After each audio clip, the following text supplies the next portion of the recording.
Bonjour à tous. Préparez-vous à découvrir une nouvelle histoire insolite et fascinante. L'histoire de Pierre Brassot, l'artiste chimpanzé, est à la fois remarquable et incroyable. En 1964, ce chimpanzé originaire d'Afrique de l'Ouest a réussi à tromper les plus grands critiques d'art.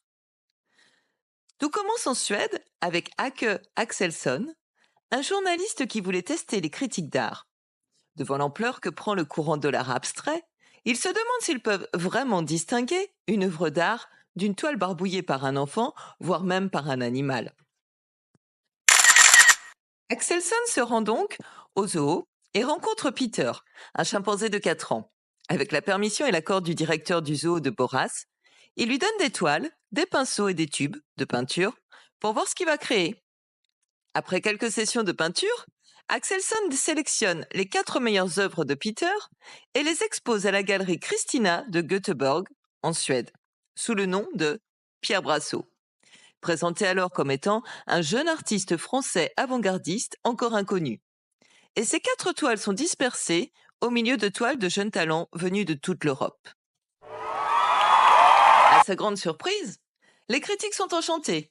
L'un d'eux, Rolf Anderberg, écrit même: Brassot peint avec des traits puissants, mais aussi avec une détermination claire. Ses coups de pinceau s'accompagnent d'une furieuse méticulosité. Wow! Seule une critique dit: seul un singe a pu faire ça.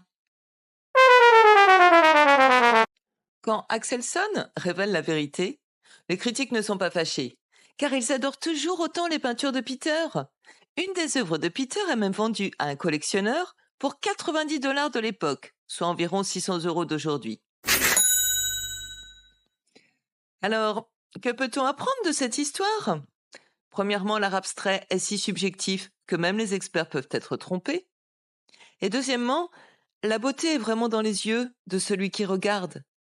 Pierre Brassot, alias Peter le chimpanzé, a rappelé au monde que l'art est avant tout une question de perception. Et vous, qu'est-ce que vous en pensez?